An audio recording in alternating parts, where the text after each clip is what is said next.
Commander Sarah Chen gripped the tactical display console as the emergency transmission crackled through the communication array aboard the Earth Defense Force flagship Indomitable. The alien voice speaking broken English was barely audible through the static, but the desperation was unmistakable. "Please, anyone, respond.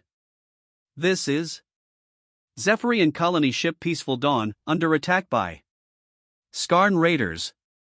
We have civilians, children aboard.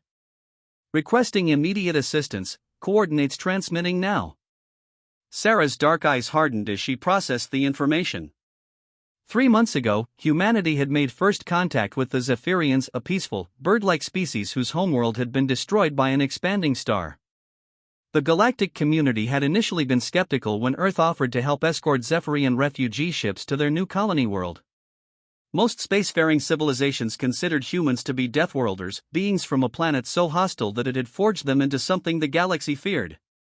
Earth, with its extreme weather, deadly predators, toxic atmosphere for most species, and gravitational field that would crush the bones of 3/4 of known aliens, was classified as a Class XAI Deathworld.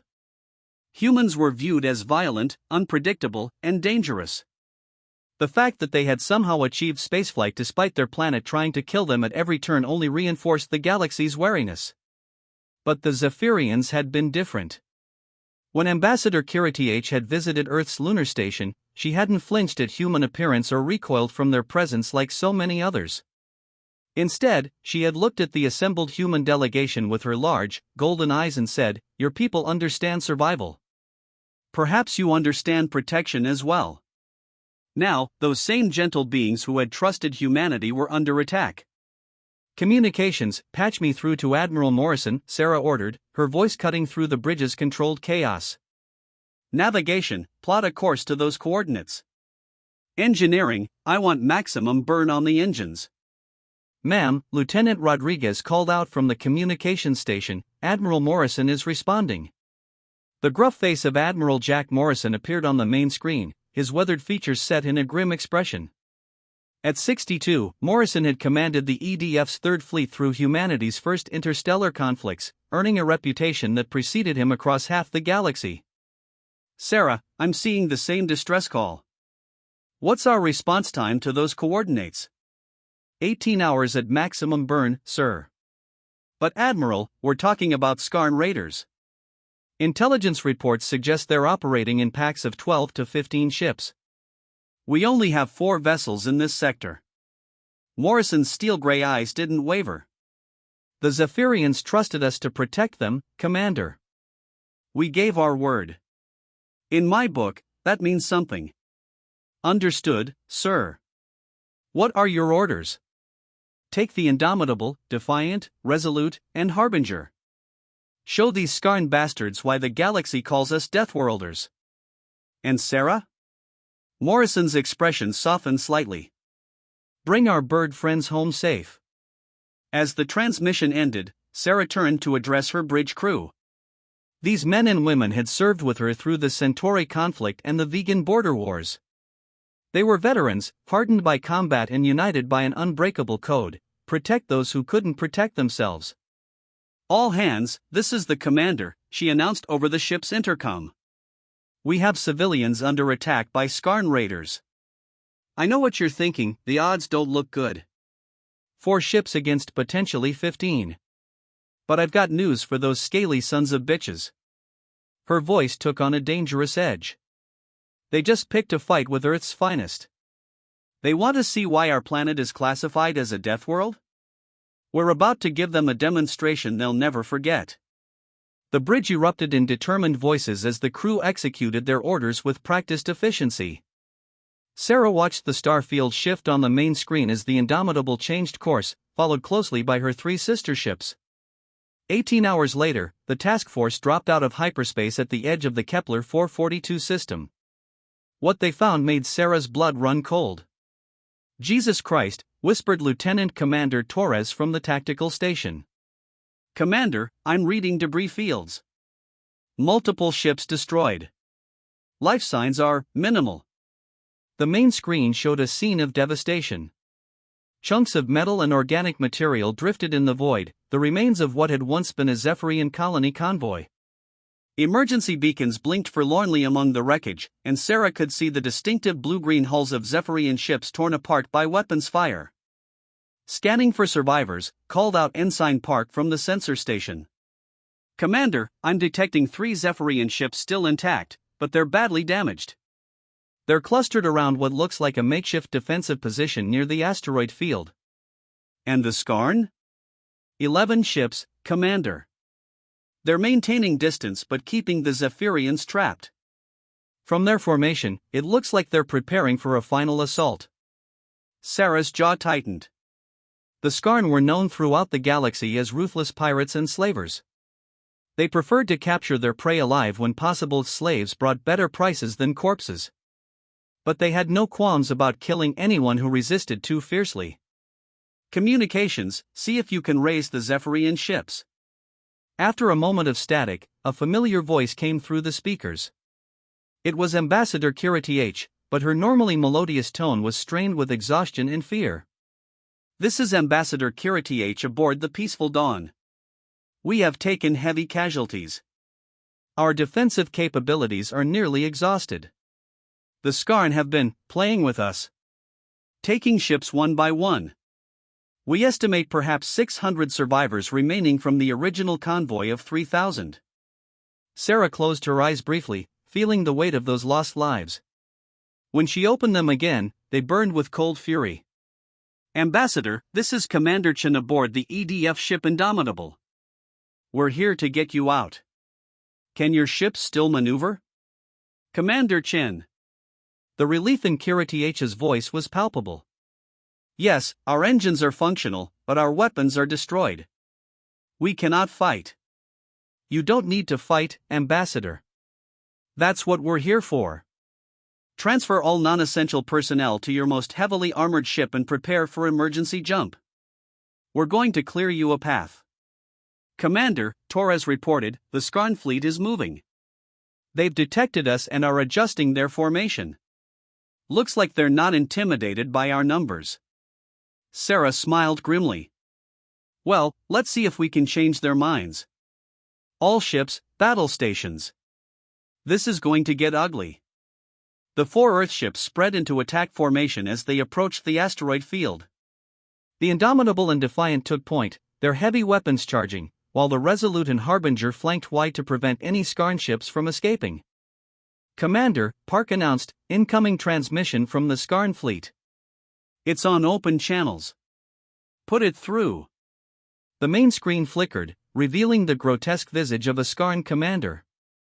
The reptilian alien's scales were mottled green and black, and his yellow eyes glowed with predatory intelligence.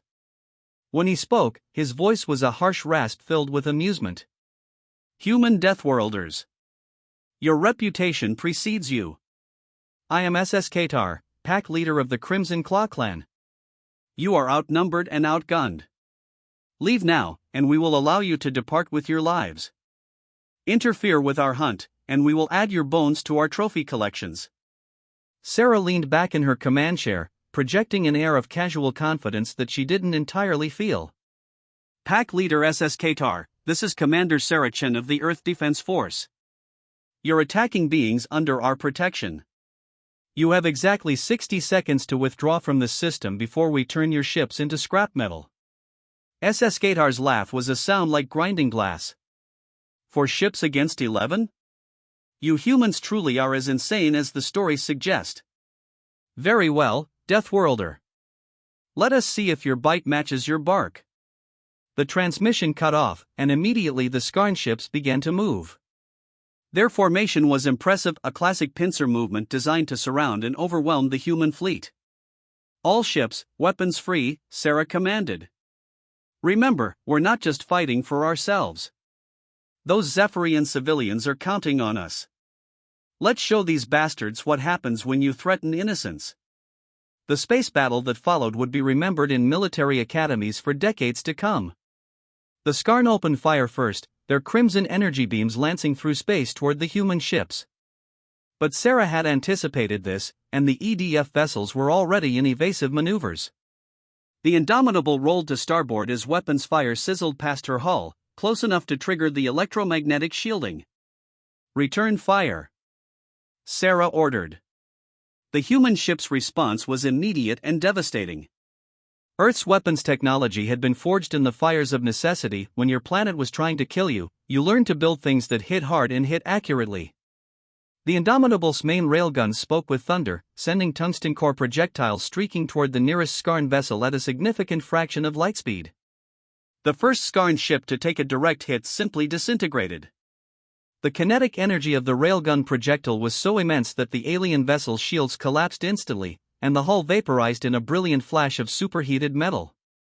Direct hit on Target 1, Torres reported with grim satisfaction. Target eliminated. But the Skarn weren't helpless. Their ships were fast and maneuverable, and they had numbers on their side. Energy beams crisscrossed the battlefield as the remaining 10 Skarn vessels swarmed around the human formation. The Defiant took a hit that penetrated her aft shields, and Sarah watched on her tactical display as damage reports flooded in. Captain Martinez's voice crackled over the calm, hull breach on Deck 7 and 8. We're sealing now, but we've lost our secondary weapons array. Roger that, Defiant. Fall back and provide cover for the Zephyrians. The battle was brutal and chaotic. The Skarn fought with the desperation of predators who had suddenly found themselves facing an apex predator. Their energy weapons scored hits on all 4 human ships, but Earth's military doctrine emphasized heavy armor and redundant systems. What would have crippled most other species' vessels only made the humans angry. Sarah watched her tactical display as the Resolute and Harbinger executed a brilliant flanking maneuver, catching 3 Skarn ships in a crossfire. The aliens' formation began to break apart under the coordinated assault. "This is Captain Thompson on the Harbinger," came the transmission. "We've got them on the run. 4 Skarn ships are breaking off and heading for the system's edge." "Let them go," Sarah ordered. "Our priority is protecting the Zephyrians." That was when SS Qatar made his fatal mistake. Perhaps driven by rage at seeing his pack decimated, or maybe just unwilling to accept defeat at the hands of what he considered inferior beings, the Skarn pack leader ordered his remaining ships to ignore the human vessels and make a direct attack on the Zephyrian survivors. "Commander!" Park's voice was sharp with alarm. 6 Skarn ships are breaking off from engagement and heading straight for the Zephyrian position. At current speed, they'll reach them in 4 minutes. Sarah's blood turned to ice. The Zephyrian ships were defenseless. If the Skarn reached them, it would be a slaughter. "All ships, emergency burn to intercept. We are not letting those ships through." But even as she gave the order, Sarah knew they wouldn't make it in time. The Skarn had a head start, and their ships were faster than the heavily armored human vessels. That's when Lieutenant Commander Torres looked up from his tactical station with an expression Sarah had never seen before, a mixture of determination and what could only be described as righteous fury. "Commander, I have an idea. But you're not going to like it." "Talk to me, Torres." The Indomitable's main drive can be overloaded to create a short-range jump directly into the Skarn formation. It would put us right between them and the Zephyrians, but... He paused, his face grim. "The drive overload would leave us dead in space. No power, no weapons, no shields. We'd be sitting ducks." Sarah looked at her bridge crew, these men and women who had served with honor and distinction, who trusted her to lead them through hell and back. The weight of command had never felt heavier. "How long would we be without power?" "Minimum 15 minutes to restart the reactor. Probably closer to 20. "And the other ships?" "They'd reach us in 12 minutes, assuming they can break free from the Skarn engaging them." Sarah closed her eyes, running the calculations in her head. It was a desperate gambit, but it was the only way to save the Zephyrians. When she opened her eyes, her decision was made. "Do it." The bridge fell silent for a moment as the implications sank in. Then, as one, the crew sprang into action. "Engineering, prepare for emergency drive overload," Torres commanded. "All hands, brace for emergency jump." Sarah activated the ship-wide intercom. "This is the commander. In 30 seconds, we're going to execute an emergency jump that will put us directly between the enemy and the civilians we're protecting. Our ship will be without power for approximately 20 minutes. During that time, we'll be under fire with no shields and no weapons. I won't lie to you, our chances of survival are not good. But those Zephyrian civilians are counting on us. Their children are counting on us. If anyone wants to object to this plan, now's the time to speak up. The bridge remained silent. In fact, the entire ship seemed to hold its breath. Then, from every station, every deck, every corner of the Indomitable, came the voices of her crew. Aye, Commander. Let's do this. For the Zephyrians. Give 'em hell, ma'am. Sarah felt a surge of pride so intense it nearly brought tears to her eyes. This was why Earth was respected across the galaxy, despite, or perhaps because of, their reputation as Deathworlders. When the chips were down, when innocent lives were at stake, humans didn't calculate odds or worry about their own safety. They simply did what was right. Execute jump in 5, 4, 3, 2, 1, mark. Reality twisted around the Indomitable as her overloaded drive tore a hole in spacetime. For a brief, terrifying moment, Sarah felt as though she was being turned inside out. Then, with a sensation like a rubber band snapping back into place, the ship materialized directly in the path of the charging Skarn vessels. The alien ships had no time to react. One moment they were bearing down on helpless refugees, the next they found themselves face to face with a human dreadnought that had just performed what should have been an impossible maneuver. But the cost was immediate and severe. Every light on the bridge went out. Every console went dark. The gentle hum of the life support systems died, leaving only the sound of emergency lighting flickering to life. Damage report, Sarah called out in the eerie red glow. All primary systems are down, Torres reported, consulting a handheld scanner. Emergency power only. No shields, no weapons, no propulsion. But the hull is intact, and life support is holding. Through the main view screen, which was operating on emergency power, Sarah could see the Skarn ships adjusting their course to engage her helpless vessel. SS Katar's face appeared on the emergency communication channel, his expression a mixture of rage and predatory satisfaction. Clever, human. Very clever. But ultimately futile. Your ship is defenseless. Surrender now, and I will make your deaths quick. Sarah stood slowly, her uniform crisp despite everything they'd been through. When she spoke, her voice carried the authority of someone who had never backed down from a fight. Pack Leader SS Katar, let me explain something about Deathworlders. We don't surrender. We don't give up. And we sure as hell don't let murdering scum like you hurt innocent people while we're still breathing. Bold words from someone who was about to die, SS Katar snarled. All ships, target the human vessel. Tear it apart piece by piece. The Skarn ships opened fire, their energy beams converging on the Indomitable. Without shields, the weapons struck the hull directly, sending shockwaves through the ship. Emergency klaxons wailed as armor plating was seared away, and Sarah had to grip her command chair to keep from being thrown to the deck. Hull breach on Deck 12, someone reported. Emergency bulkheads are holding. Multiple hits to the port side.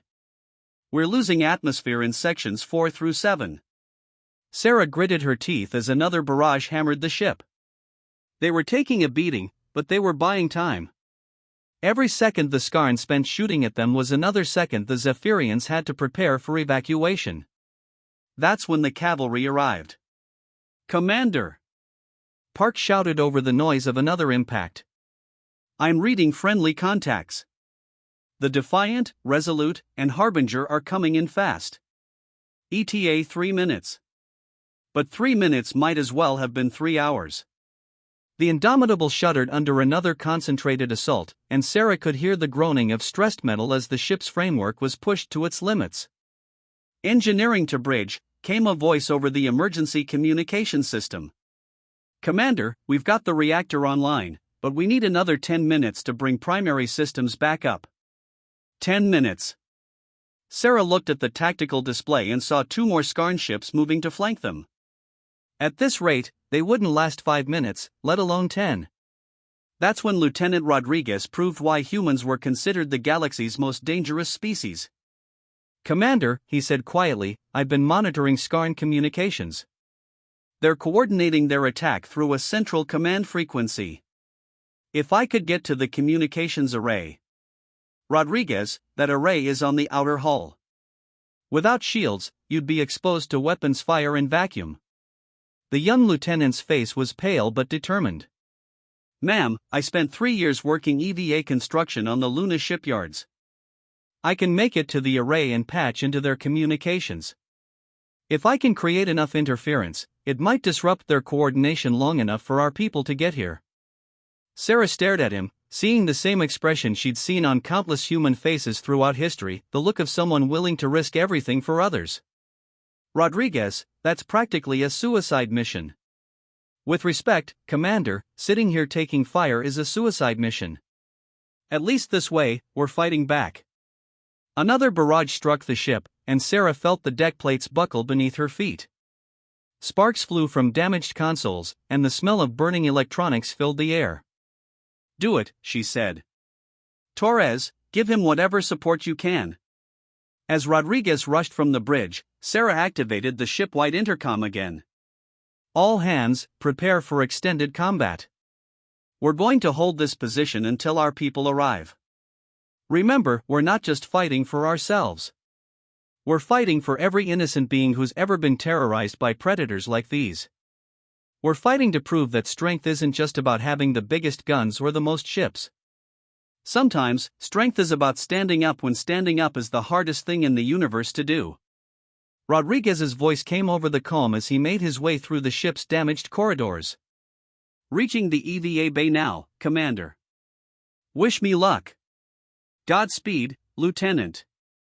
Sarah watched through the tactical display as a small figure in an EVA suit launched from the Indomitable and began making its way across the hull toward the communications array.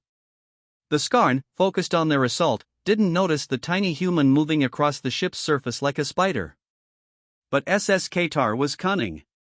As Rodriguez reached the communications array and began his work, the pack leader's sensors detected the anomalous readings. What is this? SS Qatar's voice came over the emergency channel. A human is attempting to sabotage our communications. All ships, target that section of hull. Kill the human insect. Energy beams began converging on Rodriguez's position, and Sarah watched in horror as her young officer worked frantically to complete his task while weapons fire exploded around him. Rodriguez, get out of there. Almost finished, Commander. Just need 30 more seconds. But 30 seconds was too long. A Skarn energy beam struck just meters from Rodriguez's position, and Sarah watched as her officer was thrown from the hull by the impact. For a terrifying moment, she thought he was dead. Then his voice came over the comm, weak but alive. Commander, interference package is installed. Activating now. Suddenly, the coordinated Skarn attack began to fall apart. Ships that had been moving in perfect formation started firing wildly, their communications jammed by Rodriguez's improvised disruption device. 2 Skarn vessels actually fired on each other in the confusion. But the victory was short-lived. SS Qatar, realizing what had happened, ordered his ships to switch to backup frequencies. Within moments, the Skarn attack resumed with renewed fury. The Indomitable shook as more weapons fire found its mark. Sarah could hear the ship groaning under the assault, and she knew they were running out of time. That's when Captain Martinez's voice came over the comm. Commander, this is the Defiant. We're 90 seconds out, but you're taking too much damage. Your hull won't last another minute. Sarah looked around her bridge at the faces of her crew. They were battered, exhausted, and afraid, but not one of them was giving up. They trusted her to find a way out of this, and she'd be damned if she let them down. Torres, how long until primary systems are back online? 6 minutes, minimum. We don't have 6 minutes. Sarah's mind raced through options. Then, suddenly, she had an idea so crazy it just might work. Engineering, can you reroute power from life support to the engines? Commander, that would give us maybe 3 minutes of air. That's 3 minutes more than we need. Do it. As the ship's lights dimmed even further, Sarah felt the subtle vibration that meant the engines were coming online. It wasn't full power, not even close, but it might be enough. Helm, we're going to ram the nearest Skarn ship. The bridge fell silent except for the sound of weapons fire striking the hull. Finally, Ensign Park spoke up from the navigation station. "Ma'am, are you sure about this?" Sarah smiled grimly. "Park, I'm not sure about anything anymore. But sometimes, when you're out of options, you do something so insane that your enemy doesn't see it coming." "Aye, Commander." Plotting ramming course. The Indomitable began to move, her damaged hull groaning with the effort. The Skarn, expecting the human ship to remain stationary, were caught off guard as the massive vessel began accelerating toward them. SS Gatar's voice crackled over the calm, no longer filled with confidence. "What are they doing? The human ship is moving directly toward us." "That's right, you scaly bastard," Sarah muttered. "Welcome to Earth Tactics 101. The nearest Skarn ship tried to evade, but the Indomitable's sudden movement had caught them at point-blank range. The human dreadnought, even damaged and operating on emergency power, was still a massive, heavily armored vessel. When it struck the alien ship, the result was devastating. The Skarn vessel crumpled like paper, its hull splitting open and venting atmosphere. The impact sent both ships spinning, but the Indomitable's superior construction meant she survived the collision, while her target was completely destroyed. "Target eliminated," Torres reported with satisfaction. "But Commander, we've lost main engines again." "We're dead in space." "That's okay," Sarah said, watching as the remaining Skarn ships began to hesitate, their formation wavering. "We only needed to buy time, Anne." Her words were cut off as the cavalry finally arrived. The Defiant, Resolute, and Harbinger dropped out of hyperspace in perfect formation, their weapons already charging. The battle-damaged but still formidable human ships wasted no time in engaging the confused and demoralized Skarn force. "This is Captain Martinez," came the transmission. "Sorry we're late to the party. Hope you saved some for us." What followed was less a battle than an execution. The Skarn, already shaken by the Indomitable's suicidal ramming attack and confused by their compromised communications, found themselves facing fresh human ships with full weapons and shields. The aliens' will to fight crumbled entirely. SS Gatar's ship was the first to break and run, followed quickly by the remaining vessels. Within minutes, the entire Skarn force was fleeing toward the system's edge. "Should we pursue?" Captain Thompson asked from the Harbinger. Sarah considered it for a moment. The human ships could probably catch and destroy most of the fleeing Skarn. But their primary mission wasn't revenge, it was protection. Negative. Let them run. They'll spread word of what happened here. Sometimes the survivors make the best messengers. As the human fleet regrouped around the Indomitable, Sarah finally allowed herself to breathe. They had done it. Against overwhelming odds, they had protected the Zephyrian civilians and driven off the Skarn raiders. "Commander," Park reported, "I'm reading incoming transmissions from the Zephyrian ships." "Put them through." Ambassador Kiritiach's face appeared on the main screen, and Sarah was struck by the change in the alien's appearance. The fear and desperation were gone, replaced by something that looked like awe. "Commander Chen," Kiritiach said softly, there are no words in our language for what you have done. You risked everything to protect beings you barely know. Your ship took terrible damage, and your people, they fought like." She paused, searching for words. "They fought like legends." Sarah felt a warmth spread through her chest. "Ambassador, we gave our word that we would protect your people. Where I come from, that means something." "Indeed it does," Kiritiach replied. "Commander, when we reach our new homeworld, there will be a place of honor for humanity in our history. Our children will learn of this day, of how Earth's Deathworlders came to our aid when all seemed lost." As the transmission ended, Sarah looked around her damaged bridge. The Indomitable would need extensive repairs, and they had lost several good people in the battle. But they had also proven something important, that being called Deathworlders wasn't just about being dangerous. It was about being willing to face danger for those who couldn't face it themselves. "Commander," Torres reported, "we're receiving priority transmissions from Fleet Command. Admiral Morrison wants a full report." Sarah smiled. She could imagine the old admiral's reaction when he heard about their tactics. A ramming attack using a ship with no shields or weapons? Rodriguez's EVA sabotage mission? Even by human standards, they had pushed the envelope. Tell the admiral we'll have a full report for him in 6 hours. Right now, our priority is making sure the Zephyrians reach their destination safely. As the small fleet began forming up for the journey to the Zephyrian colony world, Sarah reflected on what they had accomplished. The galaxy might call humans Deathworlders, but today they had shown what that really meant. It wasn't about being violent or unpredictable. It was about being willing to do whatever it took to protect the innocent, regardless of the cost.